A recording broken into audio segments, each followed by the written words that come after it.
Hello students, ഇന്ന് നമ്മൾ discuss ചെയ്യാൻ പോകുന്നത് ഇലക്ട്രിക് ഫീൽഡ് ഇന്റൻസിറ്റിയെ പറ്റിയാണ്. Electric field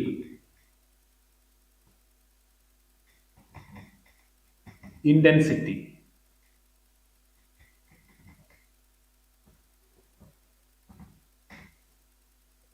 electric field intensity എന്താണ്? ഇലക്ട്രിക് ഫീൽഡ് ഇന്റൻസിറ്റി എന്ന് നമുക്ക് നോക്കാം.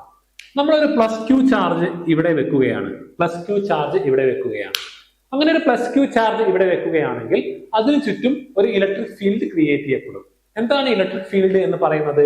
ഇലക്ട്രിക് ഫീൽഡ് എന്ന് പറയുന്നത് ഈ പ്ലസ് ക്യൂ ചാർജ് കൊണ്ട് അതിന് ചുറ്റും ഉണ്ടാകുന്ന സ്പേസിൽ ഒരു അട്രാക്റ്റീവ് ഫോഴ്സോ ഒരു റിപ്പൽസീവ് ഫോഴ്സോ പോസിറ്റീവ് നെഗറ്റീവ് ചാർജുകൾ ഉണ്ടാവും. കൃത്യമായി പറയുകയാണെങ്കിൽ ഒരു പോസിറ്റീവ് ചാർജിൽ ഒരു റിപ്പൽസീവ് ഫോഴ്സും ഒരു നെഗറ്റീവ് ചാർജിൽ ഒരു അട്രാക്റ്റീവ് ഫോഴ്സും ഉണ്ടാവും. ആ ഫോഴ്സ് അനുഭവപ്പെടുന്ന പ്ലസ് ക്യൂ ചാർജ് ചുറ്റുമുള്ള ഫീൽഡിനെയാണ് ഇലക്ട്രിക് ഫീൽഡ് എന്ന് പറയുന്നത്. ഈ ഇലക്ട്രിക് ഫീൽഡിനപ്പുറം, ഇതിന് ചുറ്റുമുള്ള ആ ഒരു സ്പേസിനപ്പുറം, ഇലക്ട്രിക് ഫീൽഡ് സ്പേസിനപ്പുറം അങ്ങനെ ഒരു അട്രാക്റ്റീവ് ഫോഴ്സോ റിപ്പൽസീവ് ഫോഴ്സോ എക്സിസ്റ്റ് ചെയ്യുന്നില്ല. സോ ഞാൻ ഒന്നും കൂടി പറയാം.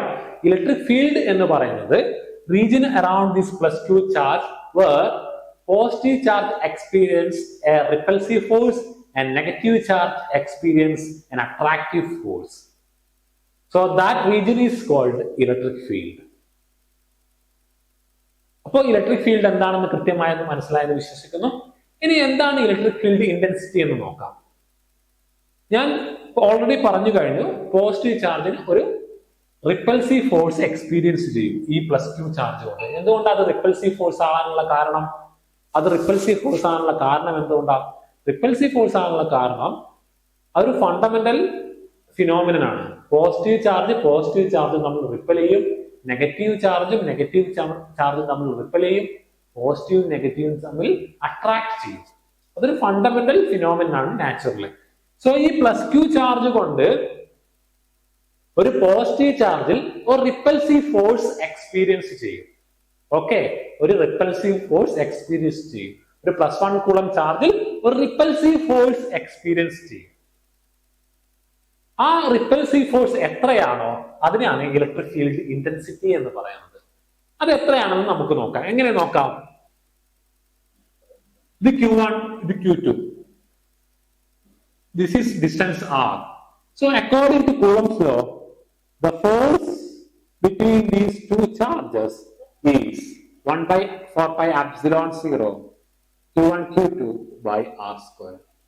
ഇതാണ് കൂളംസ് ലോ പ്രകാരം ഈ രണ്ട് ചാർജുകൾ തമ്മിലുണ്ടാവുന്ന ഒരു റിപ്പൽസീവ് ഫോഴ്സ്. കാരണം രണ്ടും പോസിറ്റീവ് ചാർജ് ആയതുകൊണ്ട് നമുക്ക് റിപ്പൽസീവ് ഫോഴ്സ് എന്ന് പറയാം. ആ റിപ്പൽസീവ് ഫോഴ്സിന്റെ value 1 by 4 pi epsilon 0 into Q1 Q2 by r square ആണ്.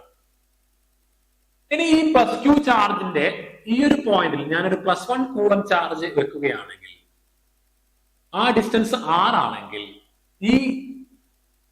ഈ plus Q charge plus 1 coulomb ചാർജിൽ എക്സേർട്ട് ചെയ്യുന്ന ആ റിപ്പൽസീവ് ഫോഴ്സ്, അതിനാണ് ഇലക്ട്രിക് ഫീൽഡ് ഇന്റൻസിറ്റി എന്ന് പറയുന്നത്. ആ ഇലക്ട്രിക് ഫീൽഡ് ഇന്റൻസിറ്റി എന്ന് പറയുന്നത് 1 by 4 pi epsilon 0 into Q plus Q into 1 coulomb by, എന്തുകൊണ്ടാ? Q2 എന്നത് 1 കൂളമാണ്, Q എന്നത് ആ Q തന്നെയാണ്, r സ്ക്വയർ ആണ്. So the answer is 1 by 4 pi epsilon 0 Q by r square.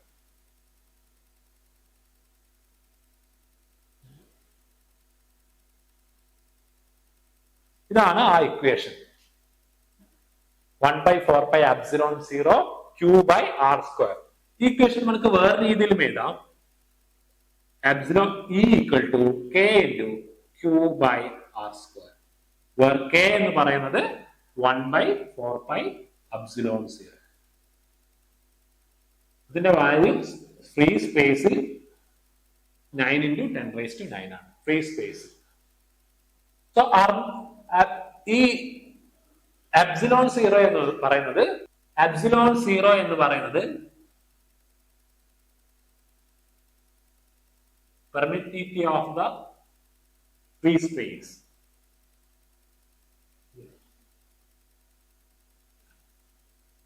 Permittivity of the free space. 1 by 4 pi epsilon 0, where epsilon 0 is permittivity of the free space. ഈ 1 by 4 pi epsilon 0 ഒരുമിച്ച് k എന്ന value കൊണ്ട് represent ചെയ്യുക, which is 9 into 10 raised to 9. So the equation is E equal to k into q by r square. So k into q by r square, or 1 by 4 pi epsilon 0 into q by r square, where E is electric field intensity. Electric field intensity. So what is the unit of electric field intensity? എന്താണ് electric field ഇന്റൻസിറ്റിയുടെ unit? Unit of electric field intensity is newton by coulomb. Newton by coulomb ആണ്. എന്തുകൊണ്ടാണ് newton by coulomb ആവുന്നത്?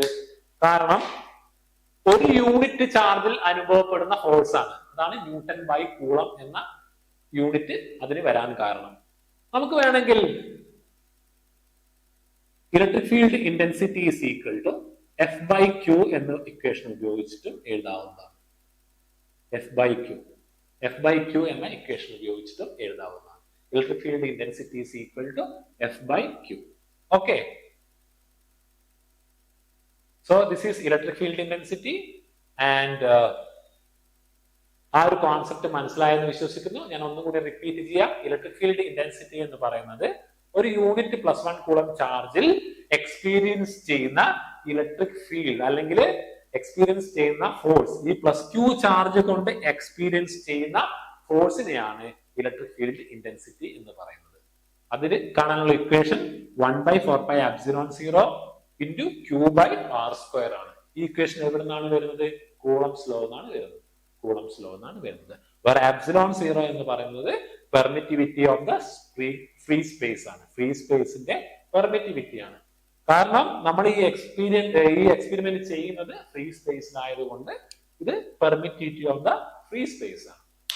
ഇതൊരു മീഡിയത്തിനുള്ളിലാണ് ചെയ്യുന്നതെങ്കിൽ, ഇപ്പൊ എയറിലാണ് നമ്മൾ ഈ എക്സ്പീരിയൻസ് ചെയ്യുന്നതെങ്കിൽ, ഈ എക്സ്പെരിമെന്റ് ചെയ്യുന്നതെങ്കിൽ എപ്സിലോൺ 0 ആയിരിക്കും എപ്സിലോൺ ഓഫ് ദാറ്റ് മീഡിയത്തിന്റെ പെർമിറ്റിവിറ്റി ആയിരിക്കും നൽകുക.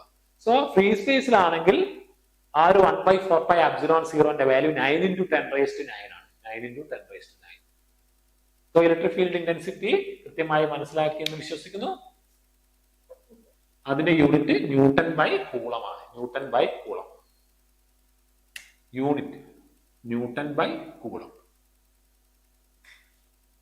ന്യൂട്ടൺ ബൈ കൂളമാണ്. അപ്പൊ ഇത് കൃത്യമായി മനസ്സിലാക്കണം. ഇത് വളരെ ഇമ്പോർട്ടന്റ് ആണ്.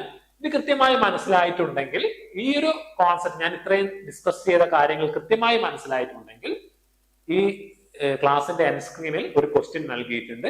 അത് കൃത്യമായി വായിച്ച് അതിനെ ആൻസർ ചെയ്ത് ആൻസർ കമന്റ് ബോക്സിൽ കമന്റ് ചെയ്യേണ്ടതാണ്. Thank you.